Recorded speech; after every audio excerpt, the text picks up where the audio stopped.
శ్రీ విఘ్నేశ్వరాయ నమ. శ్రీ గురుభ్యో నమ. జగదంబాయ నమ. చంద్రహాసోజ్వలకర సార్ధోల వరవాహన కాత్యాయని శుభం దద్యాద్దేవి దానవఘాతిని. శ్రీదేవి భాగవతం వింటూ ఉన్నాము. షష్ఠ స్కందంలో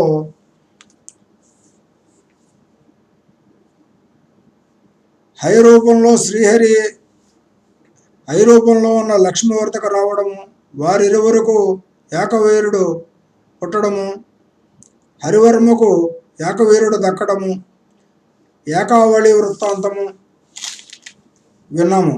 ఇప్పుడు ఏకవీర కాలకేయుల యుద్ధము అనే అంశం విందాం. యశోవతి మాటలు చెబుతూ ఉండగానే ఏకవీరుడికి మహాజ్ఞాని అయిన దత్తాత్రేయుడి నుంచి యోగేశ్వర మహామంత్రం అందింది. దానితో సర్వజ్ఞత్వము, సర్వాంతాశ్చర్యత్వము లభించాయి. సర్వాంతశ్చారిత్వము అంటే ఎక్కడికైనా వెళ్ళగలిగినటువంటి సర్వాంతశ్చారిత్వము, సర్వాంతశ్చారిత్వము లభించాయి. వెంటనే యశోవతితో బయలుదేరి రాక్షసపురం చేరుకున్నాడు. అల్లంత దూరాన వీరిని చూసిన రాక్షసులు భయపడి పరుగున కాలకేయుడిని చేరుకున్నారు. ఆ సమయంలో వాడు పాతాళ గృహాన ఏకావళి ముందు సాష్టాంగపడి ఆమె అనుగ్రహం కోసం పరితపిస్తూ దీనాతిదీనంగా ప్రార్థనలు చేస్తూ ఉన్నాడు. కాలకేతు మహారాజా, ఈ కామినీమణితో పాటు ఇక్కడికి వచ్చిన చెలికెత్తే యశోవతి ఒక రాజపుత్రుని మహాసైన్యంతో వెంటబెట్టుకుని వస్తోంది. ఆ రాకుమారుడు జయంతుడో కార్తికేయుడో అన్నట్టుగా ఉన్నాడు. ఘోర సంగ్రామం తప్పదేమో, త్వరగా సన్నద్ధుడివిగా, లేదా ఈ కామినిని విడిచిపెట్టాయి. వాళ్ళు సమీపించేలోగా దుందుగులు మ్రోగించు అంటూ రాక్షస దూతలు విన్నవించారు. కాలకేతు క్రోధతామ్రాక్షుడయ్యాడు. సేనాపతులను పిలిచి మహాసైన్యంతో తరలి వెళ్ళండి అన్నాడు. రాజపుత్రుణ్ణి అతని సైన్యాన్ని ఎదిరించండి అన్నాడు. మళ్ళీ ఇటువైపు తిరిగి ప్రణయభావంతో ఏకావళిని అభ్యర్థించాడు. తన్వంగి వస్తున్నది ఎవరు? నీ తండ్రి గారా? మరి ఇంకెవరైనానా? నీకోసం సైన్య సమేతంగా వస్తున్నాడంటే ఎవరో కాల్సిన వాడే అయి ఉంటాడు. ఎవరో ఏమిటో నిజం చెప్పు. నీ తండ్రి అయినట్టయితే సంగ్రామం చేయను, సంహరించను. సాదరంగా ఆహ్వానించి రత్నాంబరాలను బహుకరించి పూజిస్తాను, గొప్ప ఆతిథ్యంతో గౌరవిస్తాను. ఇంకెవడైనా అయితే నిశ్చిత బాణ పరంపరతో స్వయంగా సంహరిస్తాను. కాలం మూడి ఇటు వచ్చాడన్నమాట. త్వరగా చెప్పు, వస్తున్న ఈ బుద్ధిహీనుడు ఎవరో? మహాబాగా, నిజం, ఈ వస్తున్నది ఎవరో నాకు తెలియదు. నేను ఇక్కడ బంధింపబడి ఉన్నానని నేనెవరికి ఏ విధంగానూ తెలియపరచలేదు. ఇతడు నా తండ్రి కాదు, నా సోదరుడు కాదు, ఎవరో పరాయివాడు, నేను ఎరగను. ఎందుకు వస్తున్నాడో కూడా నాకు తెలియదు. శుభానన, మరి మా దూతలు ఎలా చెబుతున్నారండి? నీ చెలకత్తి యశోవతి వాడిని వెంట పెట్టుకుని తెస్తోందిట. ఇంతకీ యశోవతి ఏమైంది? ఎక్కడికి వెళ్ళింది? ఎప్పుడు వెళ్ళింది? ఎలా వెళ్ళింది? నీకో నీ యశోవతికో సంబంధించిన వాడు కాకపోతే ఆమెతో ఇలా ఎందుకు వస్తాడు? నన్ను ఎదిరించగల శత్రువులు ఎవరో నాకు లేరే. వీరి సంభాషణ ఇలా సాగుతూ ఉండగానే మరికొందరు రాక్షస దూతలు పరుగున వచ్చారు. మహారాజా, ఇంకా ఇక్కడే ఉన్నావా? కులాసగా కబుర్లాడుతున్నావా? మహాసైన్యం చుట్టుముట్టింది, లే త్వరగా బయలుదేరు అన్నారు. కాలకేతుడు వెంటనే బయలుదేరి రథం అధిరోహించి సింహాసనం చేరుకున్నారు. అప్పటికి హైరూఢుడైన ఏకవీరుడు అక్కడికి చేరాడు. ఇద్దరికి భీషణ సంగ్రామం జరిగింది. శస్త్రాస్త్ర ఘర్షణల్లో రాలిపడుతూ ఉన్న నిప్పుకణాలు మెరుపుల్లాగా మిరుముట్లు కొలుపుతూ ఉన్నాయి. సమస్కంధులే పోరాడుతూ ఉన్నారు. ఇంతకీ యుద్ధం తేమటం లేదు. ఏకావళి దర్శనోత్సుకుడైన ఏకవీరుడు ఆలస్యాన్ని భరించలేకపోతున్నాడు. ఒక మహాకథను చేయబోని రాక్షసుడు శిరస్సుపైన బాదాడు. వాడు క్షణకాలంలో ప్రాణాలు వదిలి నేలపై కుప్పకూరాడు. వజ్రాయుధం దెబ్బకు పర్వతం పట్టాడు. రాక్షస సైన్యం కకాకలమై పారిపోయింది. ఏకవీరుల పరిణయం. యశోవతి పరుగున పాతాళ గృహానికి వెళ్ళి ఏకావళిని కౌగిలించుకున్నది. ఆశ్చర్యపోతున్న రాకుమారికి విషయమంతా మొదలుగా తెలియపరిచింది. అలసిపోయిన ఏకవీరుడు స్కందావారంలో విశ్రాంతి తీసుకుంటున్నాడు. నీ దర్శనం కోసం ఎదురు చూస్తున్నాడు. ఓ కుటిలాపాంగి, మన్మధుడి లాంటి ఆ రాజకుమారుని చూద్దువుగానే రా, నీ గురించి అతనికి అంతా చెప్పాను. నీ రూప యవ్వన గుణశీలాలను విని అనురక్తుడయ్యాడు. వెంటనే బయలుదేరి వచ్చి రాక్షసులను సంహరించాడు. విరహారతుడై నీకోసం ప్రతీక్షిస్తున్నాడు, రా వెడదామని చేయబట్టుకుంది. ఏకావాళ్ళకి సిగ్గు ముంచుకు వచ్చింది, భయం వేసింది. ఎలా కంటపడడం ఈ మలిన వస్త్రాలతోన, పైగా కామార్తుడే ఉన్నాడంటోంది అని తనలో తాను మదనపడుతూ అవుననలేక కాదనలేక వెళ్ళలేక ఆగలేక మెల్లగా అడుగు వేసుకుంటూ స్కందరావానికి అంటే విడిది గుడారానికి చేరుకుంది. చేరువులో గమనించిన ఏకవీరుడు తన్వంగి నా కన్నులు దప్పికొన్నాయి, దర్శనం అనుగ్రహించు అంటూ ఎదురుపడ్డాడు. శిష్టాచారాన్ని నీతి మార్గాన్ని ఎరిగిన యశోవతి ఇద్దరి పరిస్థితిని గమనించి పెద్దరికం నిర్వహించింది. రాకుమార, మా రాజుగారు ఈవిడని నీకిచ్చి వివాహం జరిపించాలని నిశ్చయంతోనే ఉన్నారు. మీరు ఇద్దరికీ మనసులో కలిసాయని తెలుస్తూనే ఉంది కాబట్టి కొంతకాలం పాటు వేచి ఉండడం మంచిది. ముందు రాకుమారిని తండ్రి దగ్గరికి చేర్చు, అతడు యథావిధిగా వివాహం జరిపించి నీకు సమర్పిస్తాడు, ఇది నిశ్చయం. ఇక పద బయలుదేరదాము అంది. ఏకవీరుడు మరో మాట్లాడకుండా బయలుదేరాడు. సైన్యము కదిలింది. అందరూ కలిసి రౌప్య మహారాజు గారి రాజధాని నగరానికి చేరుకున్నారు. ఏకావళి యశోవతుల రాకను చారుల ద్వారా తెలుసుకున్న రాజదంపతులు రౌప్య రుక్మక రేఖలు ఆనందంతో ఎదురు వచ్చాయి. స్వాగత సత్కారాలు ఏర్పాటు చేశారు. దుఃఖించి అలసిపోయిన ఏకావళిని మలినాంబరాలతో కృషించిపోయిన కన్న కూతురును చూడటంతోనే ఆ తల్లిదండ్రులు ఆనంద శోకాలతో ఉక్కిరి అయ్యారు. రుక్మక ఏకావళిని గాఢంగా కౌగిలించుకుంది. అంత కృషించిపోయిన ఏకావళి ముఖంలో ఏదో ఆనందరేఖ కనపడడం ఆ తల్లిదండ్రులను ఊరడించింది. యశోవతి కల్పించుకుని జరిగిన వృత్తాంతమంతా సవిస్తరంగా తెలియపరిచింది. వెంటనే రౌప్య మహారాజు ఏకవీరుడిని, అతని వృత్రబృందాన్ని, మహాసైన్యానికి అతిథి మర్యాదలు జరిపించాడు. రాకుమారుని తన రాజసౌధంలోకి సాదరంగా సగౌరవంగా తీసుకుని వెళ్ళాడు.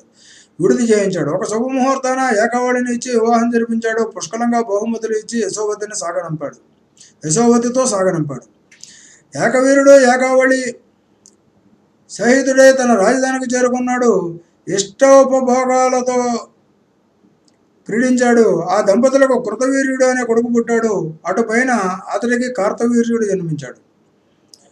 అప్పటి నుంచి వారికి అది కార్తవీర్య వంశంగా ప్రసిద్ధికెక్కింది. సౌనకాది మహామునులారా, వ్యాసభగవానుడు చెప్పిన ఈ హైహయ వంశ కథను శ్రద్ధగా ఆలకించిన జనమేజయుడికి మరొక సందేహం కలిగింది. దేవదేవుడు జగన్నాథుడు అయిన విష్ణుమూర్తి అశ్వరూపం ధరించడం ఏంటి?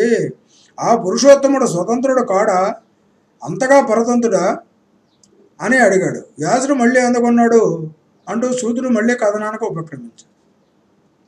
జనమేజయ, ఇలాంటి సందేహమే నాకు వచ్చి వెనకటికి నారదుని అడిగాను. తెలుసు కదా, నారదుడంటే ఎవరో? బ్రహ్మ మానసపుత్రుడు, సర్వజ్ఞుడు, సర్వంగుడు, శాంతజిత్తుడు, సర్వలోక ప్రియుడు, స్వయంగా కవీశ్వరుడు. ఆ దేవర్షే ఒకప్పుడు భూలోక సంచారానికి వచ్చాడు. మహతీ వీణను సర్వతాన సమన్వితంగా పలికించుకుంటూ బృహద్రథంతరాది సామవేద భాగాలను శ్రావ్యంగా గానం చేస్తూ నా ఆశ్రమానికి విచ్చేశాడు. నేను ఎదురు వెళ్ళి అర్ఘ్యపాద్యాదులు సమర్పించి ఆశ్రమంలోకి తీసుకువచ్చాను. అతిథి మర్యాదలు అయ్యాక నేను ఒక ప్రశ్న వేశాను. వ్యాసుడి మనోవేదన. బ్రహ్మపుత్ర, నిస్సారమైన ఈ సంసారంలోకి ప్రాణికి ఏమి సుఖం ఉంది? నన్నే చూడు. ఒక ద్వీపంలో జన్మించాను. తల్లిదండ్రులు విడిచిపెట్టిపోతే అనాశ్రయుడనే గాలికి పెరిగాను. కర్మానుసారంగా ఎదిగాను. పర్వత శిఖరం మీద చాలా సంవత్సరాలు తపస్సు చేశాను. పుత్రుడు కావాలని శంకరుని ప్రార్థించాను. శుకుడు జన్మించాడు. అతనికి వేద విద్యలన్నీ నేర్పాను. జ్ఞాని అయ్యాడు. నన్ను నిర్దాక్షిణ్యంగా విడిచిపెట్టి వెళ్ళిపోయాడు. పుత్ర విరహంతో పరితపించాను. అప్పుడు నువ్వే వచ్చి నన్ను ఓదార్చావు. అక్కడ మేరుపర్వతం వదిలేసి మా తల్లిని తలుచుకుంటూ కురుజాంగాలకు వచ్చాను. సంసారం వట్టి మిథ్యా అని తెలిసిన పుత్ర విరహాన్ని తట్టుకోలేక కృంగిపోయాను. నా తల్లి ఒక మహారాజు పరిణయమాడాడని తెలిసి సంబరపడ్డాను. ఇదిగో ఈ సరస్వతీ తటంలో ఆశ్రమం నిర్మించుకొని కాలం గడుపుతున్నాను. శంతనుడు స్వర్గస్థుడు అయినాక నా తల్లి వైధవ్యం అనుభవించింది. భీష్ముడు సంరక్షకుడిగా ఇద్దరు బిడ్డలను పెట్టుకుని కాలక్షేపం చేసింది. గాంగేయుడు చిత్రాంగదుడిని రాజును చేశాడు. అతడు అట్టే కాలం జీవించలేదు. మళ్ళీ నా తల్లికి దుఃఖం తప్పలేదు. నేను కూడా వెళ్ళి ఎంతగానో ఓదార్చాను. తర్వాత విచిత్ర వీరుడు రాజు అయ్యాడు. భీష్ముడు స్త్రీ రాజ్య విముఖుడు కావడంతో ఈ పరిస్థితి దాపురించింది. కాశీరాజు కూతుళ్ళని ఇద్దరిని భీష్ముడు బలాత్కారంగా తెచ్చి విచిత్ర వీరుడికి వివాహం చేయబోయాడు. అదేమో ఒక రకంగా జరిగింది. పోనీలేని సంతోషించాను. ఆ సంతోషము అట్టే కాలం నిలవలేదు. విచిత్ర వీరుడు క్షయరోగ వీరుడితే కాలం చేశాడు. నిస్సంతుడిగా మరణించడంతో వంశం నిలిచేదలాగా అని మా తల్లి విలవల్లాడింది. సాగమనానికి సమాయత్తలైన కోడళ్లను బలవంతంగా నివారించింది. విచిత్ర వీరుడికి ఉత్తరక్రియలు జరిపించి నన్ను స్మరించింది. అంటే తల్లి అంటే ప్రత్యక్ష దైవం కదా. విస్మరించినంతనే నేను వెళ్ళాను. స్మరించిన వెంటనే నేను వెళ్ళాను. ఏమి ఆజ్ఞ అని అభ్యర్థించాను. భీష్ముడు అక్కడే ఉన్నాడు. మా తల్లి చెప్పింది, వంశ విచ్ఛేదం కాకుండా సంతన వంశాన్ని నిలబెట్టమంది. రూపాయి యవ్వనవతులైన తన కోడండ్రతో నాకు సంగమించి పుత్రులను ప్రసాదించమంది. భరత వంశాన్ని నిలబెట్టు, ఇందులో అధర్మం ఏది లేదు అని ఆజ్ఞాపించింది. నేను ఆలోచనలో పడ్డాను. ఆ పని చేయడం సిగ్గు అనిపించింది. సున్నితంగా వారించాను. తల్లి, పరభార్య సంగము మహాపాపం, ధర్మం తెలిసి నేను ఎలా చేయగలను? ఈ పాపకృత్యం తమ్ముడి భార్య సోదరితో సమానమంటారు. నిగమాగమాలోని చదువుకున్న నేను ఈ వ్యభిచారం చేయలేను. కులాన్ని రక్షించుకోవలసిందే కాదనను, కానీ అన్యాయంగా అధర్మంగా రక్షించుకోకూడదు. అలా రక్షించినందువల్ల ప్రయోజనము ఉండదు. పితృదేవతలు తరించకపోగా మహాపాపం చుట్టుకుంటుంది. నేను లోకాలకు ధర్మోపదేశాలు చేస్తున్నవాడిని, పురాణాలను రచిస్తున్నవాడిని. ఈ కుత్సితము విగర్హితము అయిన పనిని చేయలేను అని ఖండితంగా చెప్పాను.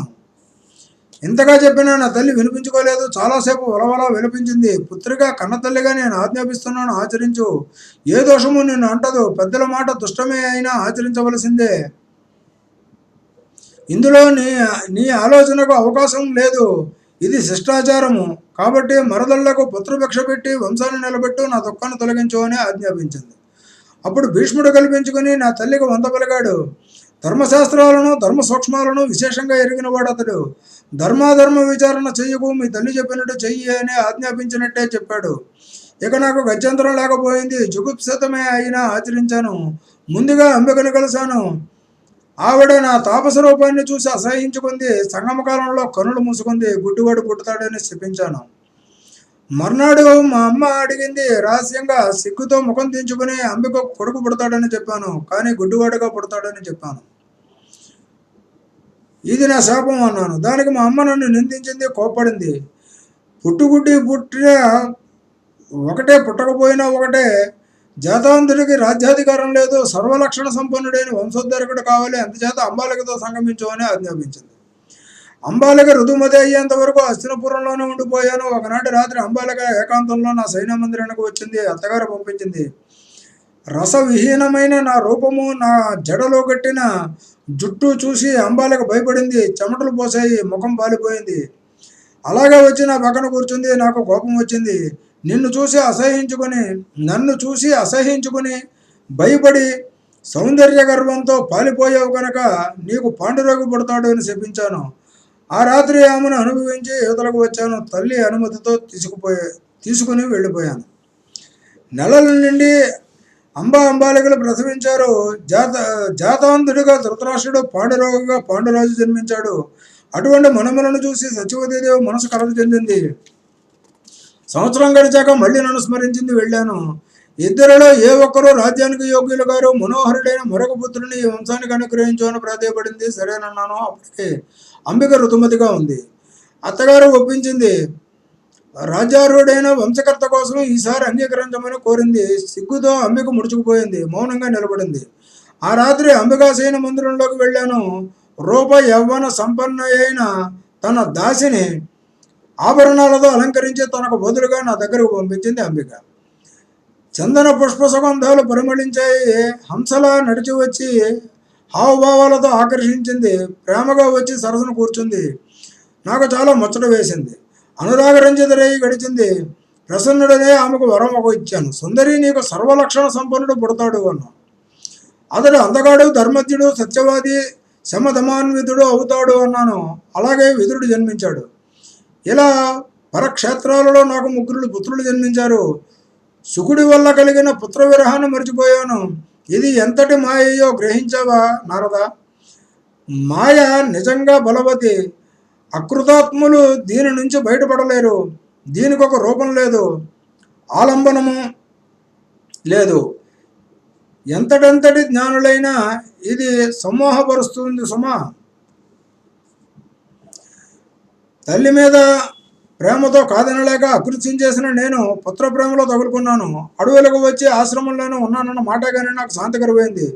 మనసు డోలాయమానమైంది. హస్తినాపురం వైపు పరుగులు తీస్తూ మళ్ళీ మళ్ళీ సరస్వతీ తీరానికి చేరుకునేది. ఒక్కొక్కప్పుడు నన్ను నేనే ప్రశ్నించుకునేవాడిని. పుత్రులెవరు, నేనెవరు, ఈ మోహం ఏమిటి? వీళ్ళేమైనా నాకు శ్రాద్ధాలు పెడతారా? పెడితే చెల్లుతాయా? వీళ్ళకి ఆ అర్హత లేదు కదా. వ్యభిచారంతో పుట్టిన వాళ్ళు. వీళ్ళ వల్ల ఏ సుఖము లేదు, ఏ ప్రయోజనము లేదు. వీళ్ళ కోసం నేను పరితపించడం ఏమిటి? ఎంత మూర్ఖత్వం, ఎంత సమ్మోహం! ఎరిగి ఎరిగి ఈ మోహాంత కోపంలో పడిపోయాను అనుకుంటూ ఏకాంతంలో పరితపించేవాడిని. భీష్ముడి అనుమతితో పాండురాజు పట్టాభిషిక్తుడయ్యాడు. ఈ వార్త తెలిసి నా పిచ్చి మనసు ఎందుకో సంబరపడింది, ప్రసన్నమైంది. కుంతిని మాద్రిని పాండురాజు వివాహం చేసుకున్నాడు. బ్రాహ్మణ శాపానికి గురి అయ్యాడు. రాజ్యం ధృతరాష్ట్రుడిగా అప్పగించి భార్యలిద్దరితోనూ కలిసి అరణ్యాలకు వెళ్ళాడని తెలిసినప్పుడు నా మనసు వెలవెలలాడింది. ఉండబడలేక అదే అడవికి నేను వెళ్ళి పాండురాజును ఓదార్చి వస్తూ వస్తూ హస్తినాపురానికి వెళ్ళి ధృతరాష్ట్రుడికి ధైర్యం చెప్పి వచ్చాను. ఇదంతా ఏమిటంటావు నారద ముందినంద్ర? వ్యభిచారంతో పుట్టిన పుత్రుల మీద ఈ వ్యామోహం నాకెందుకంటావు? అడవిలో పాండురాజు పత్నులకు 5 కుమారులు క్షేత్రజ్ఞులే జన్మించారు. ధర్మ, వాయు, సక్ర అంటే ఇంద్రుడు, అశ్విని దేవతల కారణంగా యుధిష్ఠిర, భీమార్జున, నకుల సహదేవులు ఆవిర్భవించారు. ఒకనాడు ద్రౌపది మాద్రిని కౌగిలించుకున్న పాండురాజు శాప కారణంగా మరణించాడు. అక్కడ మునీశ్వరులు అతడి దేహానికి అంత్యక్రియలు జరిపారు. మాద్రి సాగమనం చేసింది. 5 బిడ్డల్ని కుంతీదేవిని ఆశ్రమవాసులే ఆదుకున్నారు. హస్తినాపురానికి తెచ్చి భీముడికి, విదురుడికి భద్రంగా అప్పగించారు.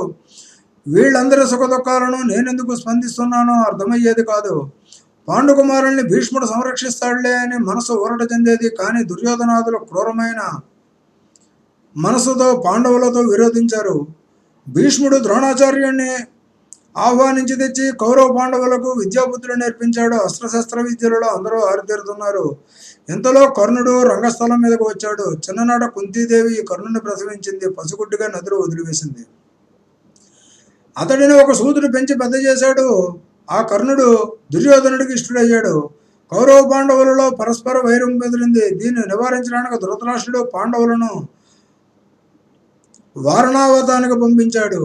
అక్కడ దుర్యోధనుడు లక్క ఇండ్లలో వీరిని మట్టుబట్టడానికి పన్నాగం వేశాడు. పురోచనుడి ద్వారా అది తెలుసుకున్న పాండవులు తప్పించుకొని అడవులకు పారిపోయారు. నాదా, ఈ వార్త తెలియక ముందు పాండవులు కుంతీ సైతుల లక్క ఇంట్లో భస్మైపోయారని నమ్మి నా మనసు ఎంతగానో దుఃఖపడిందో ఇప్పుడు తలుచుకుంటే నవ్వు వస్తుంది. శోకాతురుడనై శూన్యవనంలో అహర్నిశలు పిచ్చిపట్టిన వాడిలో తిరిగాను. ఏకచక్రపురంలో పాండవులను చూశాక కానీ తేరుకోలేకపోయాను. అప్పుడు తెలిసింది వీళ్ళు లక్కయ్య నుంచి తప్పించుకుని బయటపడ్డారని. అది తెలిసాక ఎంత సబరపడిందో నా మనసు. బ్రాహ్మణ వేషధారులే ద్రుపద పట్టణానికి వెళ్ళండి అని వాళ్లకు సలహా చెప్పి సంతృప్తి చెందాను. అక్కడ ద్రౌపదిని జయించి కుంతి ఆజ్ఞ మేరకు 5 వివాహం చేసుకున్నారు. ఆ వివాహాన్ని చూసి మళ్ళీ నా మనసు కేరింతలు కొట్టింది. అందరూ గజపట్టణం చేరుకున్నారు. ధృతరాష్ట్రుడు వీరి కోసం ఖాండవ ప్రస్థం కల్పించి ఇచ్చాడు. అప్పుడే పాండవులకు శ్రీకృష్ణుడితో మైత్రి కుదిరింది. కృష్ణార్జునులు ఇద్దరు కలిసి ఖాండవంలో అగ్నిదేవుడికి తృప్తి కలిగించారు. అటుపైన ధర్మరాజు రాజసూయం చేశాడు. అప్పుడు నా మనసు పరవశించింది. ఆ యజ్ఞానికి వచ్చి మయసభా సౌందర్యాన్ని, ధర్మజుని సకల శ్రీ సమృద్ధిని తిలకించిన దుర్యోధనుడు అసూయాగ్రస్తుడయ్యాడు. మాయాద్యూతం కల్పించాడు. చతురుడైన శకుని చేతిలో ధర్మజుడు ఓడిపోయాడు. ఇతడు జోత వ్యసనీయే తప్ప జోత చతురుడు కాదు. రాజ్యము ధనము అన్నీ కోల్పోయాడు. ద్రౌపదికి నిండు సభలో ఘోర పరాభవం జరిగింది. అంతా కలిసి 12 సంవత్సరాల వనవాస క్లేశం అనుభవించాడు. ఆ 12 ఏళ్ళు నా మనస్సు పడ్డ బాధ వర్ణనాతీతం. బ్రహ్మర్షి ఇలా చెప్పుకుంటూ పోతే ఎప్పటిలో అవ్వదు. సుఖదుఖాత్మకమైన ఈ సంసారంలో నేను తెలిసి నిండా మునిగిపోయాను. సనాతన ధర్మం నీకు తెలుసు, ఇదంతా వట్టి బ్రహ్మ అని తెలుసు. అయినా సుఖదుఖాలకు లోనయ్యాను. అసలు నేనెవడని, వారు ఎవరు కొడుకులు, ఎవరు తల్లి ఎవరు, సుఖం ఏమిటి, ఎందుకని నా మనసు ఇలా మోహ విభ్రాంతికి లోనవుతోంది. ఏమి చేయను, ఎక్కడికి వెళ్ళను, ఏది చేసినా ఎక్కడికి వెళ్ళినా మనసుకి ఈ జంజాటం వదలటం లేదు, సంతోషం కలగటం లేదు, అస్థిరంగా ఊగిసలాడుతూనే ఉంది. దీనికి కారణం ఏమిటి? సర్వజ్ఞుడవైన నువ్వు నా సందేహం తీర్చే మనస్సుకి సుఖాన్ని శాంతిని ప్రసాదించు అంటూ ఆనాడు సవినయంగా నారదుని ప్రశ్నించాను. జనమేజయ నీలాగే. అప్పుడు నారదుడు ఏమన్నాడో తెలుసా? చెబుతాను, శ్రద్ధగా ఆలకించు. నారదుడి పూర్వజన్మ వృత్తాంతం. మోహకారణం చెప్పమని అడుగుతున్న నన్ను చూసి నారదుడు చిన్నగా నవ్వాడు. బహు పురాణవేత్తవు, పరాశరాత్మజుడవు, నువ్వు నన్ను అడుగుతున్నావా? అసలు ఈ సంసారంలో మోహం తప్ప ఇంకేమైనా ఉందా? మరి ఇంకేమైనా ఉన్నదంటావా? బ్రహ్మ విష్ణు మహేశ్వరులు, సనక సనందనాది మహర్షులు అందరూ ఈ మోహపాసంలో తగులుకొని పరిభ్రమిస్తున్నవారే. ఇంతెందుకు, అందరూ నన్ను మహాజ్ఞానిని అనుకుంటూ ఉంటారు కదా. అలాంటి నేనే మోహానికి లోనయ్యాను. నా పూర్వజన్మ వృత్తాంతం చెబుతాను, విను. ఎంతటి దుఃఖం అనుభవించానో, భార్య కోసమై ఎలా మోహ విభ్రాంతిలో పడ్డానో తెలుసుకుంటే నువ్వే ఆశ్చర్యపోతావు. ఒకప్పుడు పర్వతుడు అనే మిత్రుడితో కలిసి నేను భూలోకంలో చూద్దామని దేవలోకం నుంచి బయలుదేరాను. భరతఖండం చూసి వద్దామని మా సంకల్పము. బయలుదేరే ముందు మేమిద్దరము ఒక ఒప్పందం చేసుకున్నాము. మా ఇద్దరిలో ఎప్పుడు ఎవరికి ఏ రకమైన భావాలు కలిగినా, మనస్సు చలించినా, భోజనేచ్ఛ, ధనేచ్ఛ, రతేచ్ఛ ఏది కలిగినా అది శుభమైన అశుభమైన పరస్పరం తెలియజేసుకోవాలి. ఎవరికి ఏ దాపరకము ఉండకూడదు అని ప్రతిజ్ఞ చేసుకుని మరీ బయలుదేరాం. కామరూపధారులమై భూలోకానికి వచ్చాము. అంతటా సంచరిస్తున్నాము. తిరుగుతూ సంజయ మహారాజు గారి పట్టణానికి చేరుకున్నాం. అతడు మమ్మల్ని అర్చించాడు, గౌరవించాడు. సరిగ్గా అది వర్ష ఋతువు. చాతుర్మాస్య దీక్ష స్వీకరించాము. సంవత్సరంలో 8 నెలల పాటు దేశానటనం చేయాలి. వర్ష ఋతువు 4 నెలలు ఎక్కడికి కదలకుండా ఒకే చోట ఉండాలి అనేది ద్విజుడికి నియమం కదా. అందుకని అక్కడ ఉండిపోయాం. సంజయుడు సంతోషించి మా దీక్షకు కావలసిన ఏర్పాట్లన్నీ చేయించాడు. ఆ మహారాజుకి దమయంతి అనే కూతురు ఉంది, సౌందర్యరాశి. ఆ కన్యకామని మా పరిచర్యలకు నియోగించాడు. దమయంతి చాలా వివేకవతి, విశాలాక్షి. ఎంతో భక్తి శ్రద్ధలతో మాకు పరిచర్యలు చేస్తోంది. స్నానాలకు నీళ్లు పెడుతోంది, సకాలంలో భోజనాలు వడ్డిస్తోంది. తాంబూలమేమో మరొకటో ముఖవాసంగా ఏది కావాలంటే అది అందిస్తోంది. వేవనలు వీస్తోంది. శయనాసనాదులను మా ఇద్దరికి వేరువేరుగా సుఖప్రదంగా ఏర్పాటు చేయిస్తోంది. ఇలా రోజులు హాయిగా గడుస్తూ ఉన్నాయి. మేమిద్దరము వేదాభ్యాసంలో క్షణం తీరిక లేకుండా కాలం గడుపుతూ ఉన్నాము. నేను వీణను సాధనం చేస్తున్నాను. వినేవారికి చెవులు పండుగలుగా సామలు పలికిస్తున్నాను, గానము చేయిస్తున్నాను. ఈ సామగానానికి దమయంతి నా మనస్సు పట్ల గాఢంగా రాగరంజితమైంది. ఆ అనురాగం దినదినాభివృద్ధి చెందింది. ఆ అనురాగాన్ని గమనించిన నాకు మనసులో అభిలాష ఏర్పడింది. భోజనాది సేవల విషయంలో దమయంతి నా మిత్రుడి కన్నా నా పట్ల కొంచెం విషేదాధారణం కర్మించింది. స్నానానికి అతడికి చన్నీళ్లు తోడితే నాకు వేడినీళ్ళు ఇచ్చేది. పెరుగు నాకు వడ్డిస్తే మజ్జిగ అతడికి పోసేది. పడక మీద రోజు నాకు శుభ్రమైన దుప్పటి పరిచేది. అతడికి అలా ఏర్పరిచేది కాదు. నా వైపు ప్రేమగా చూసేది. పర్వతుణ్ణి అలా చూసేది కాదు. ఇవన్నీ పర్వతుడు గమనించాడు. ఏంటబ్బా అని ఆశ్చర్యపోయాడు. రహస్యంగా నన్ను అడిగాడు. ఏమిటి కదా, నిజం చెప్పు. ఈవిడి వ్యవహారం చూస్తూ ఉంటే నాకేదో అనుమానంగా ఉంది. నిన్ను ప్రేమిస్తున్నట్టుంది, పతిగా వరిస్తున్నట్టుంది.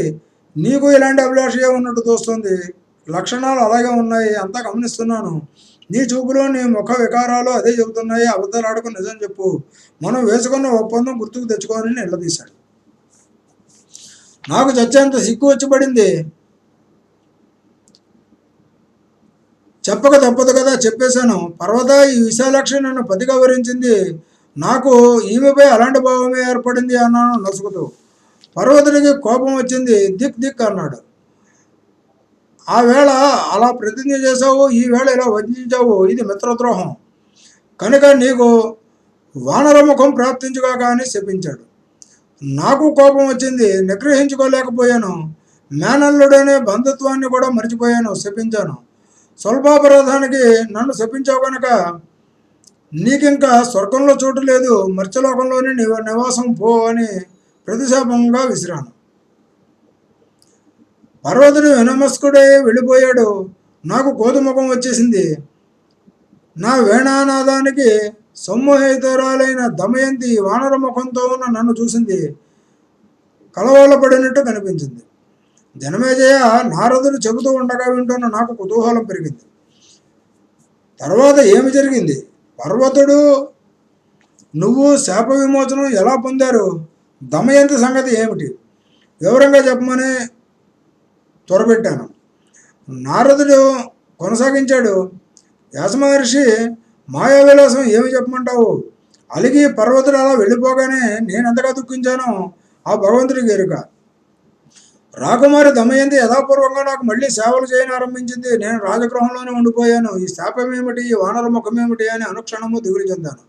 రేపు ఏమి జరుగుతుందో అని భయపడ్డాను. సంజయ మహారాజు గారు కూతురు వివాహం సంకల్పించారు. కించిత్ ప్రటికి చింతిత్ పటక కించిత్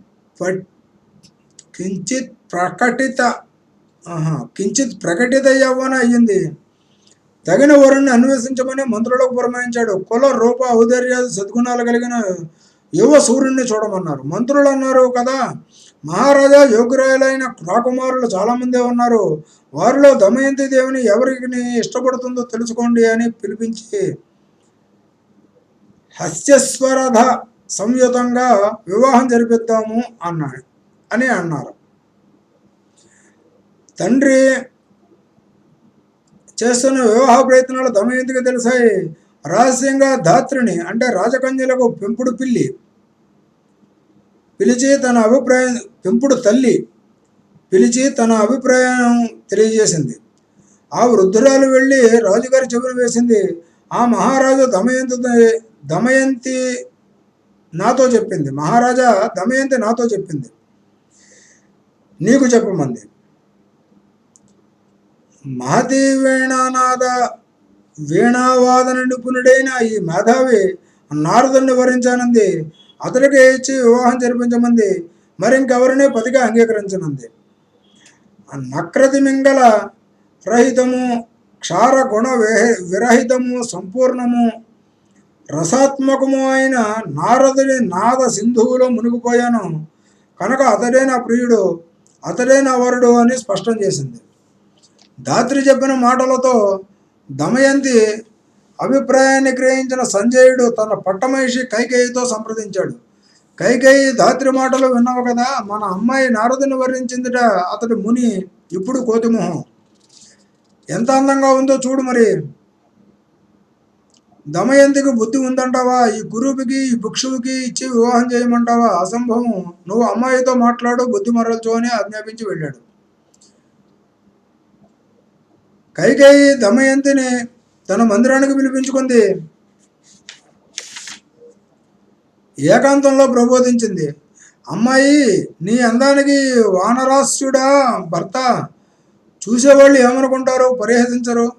పైగా అతడు నిర్ధనుడు, భిక్షు జీవనము, వీరి పంచను జీవితం గడుపుతున్నాడు. నువ్వేదో చాలా తెలివైన దానివే అనుకున్నాను. చదువుకున్నావు కదా అనుకున్నాను. చివరికి ఇదే నీ నిర్ణయం. ఒక భిక్షువును చూసి మోహపడ్డావా? నువ్వేమో పూలతీగ కుసుమారివి, అతడేమో ఒంటి నిండా బూడిద పులుముకునే మొరట మనిషి. సుగంధ ద్రవ్యాలు అసలు వాడనే కూడని మునివృత్తి. మీ ఇద్దరికి ఎలా కుదురుతుంది చెప్పు? ఆ కురీపుతో సంసారం ఎలా చేస్తావు?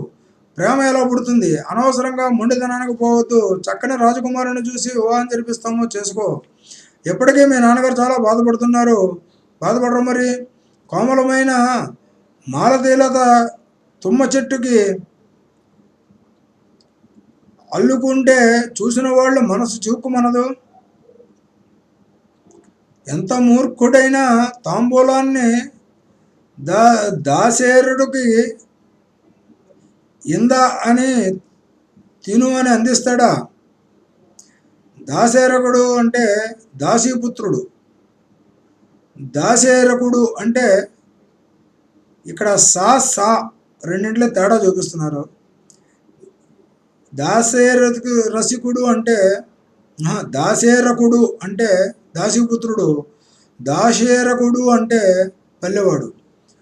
చెయ్యి పట్టుకుని ఆ వానరముఖుడి పక్కన నువ్వు నిలబడితే అబ్బా అసలు ఈ దృశ్యాన్ని ఊహించుకోలేకపోతున్నాను, ఎంత అసహ్యంగా ఉంటుందో. కన్నవాళ్ళు గుండెలు మండిపోవు. పోనీ అంటే ఇదేదో ఒక పూటతోనో ఒక రోజుతోనో తీరిపోయేది కాదయ్యే. వివాహం అంటే నూరేళ్ల బంధం. ప్రాణాలు గుటుక్కుమనేంత వరకు కట్టుకున్న వాడితో కాలం గడపాల్సిందే. ఎలా గడుపుతావు? ఈ సంగతి ఆలోచించావా అంటూ తల్లి చెబుతూ ఉంది. దమయంతి ఏం చెప్పిందో వచ్చే భాగంలో విందాము. స్వస్తి. శ్రీ జగదంబ అర్పణమస్తు.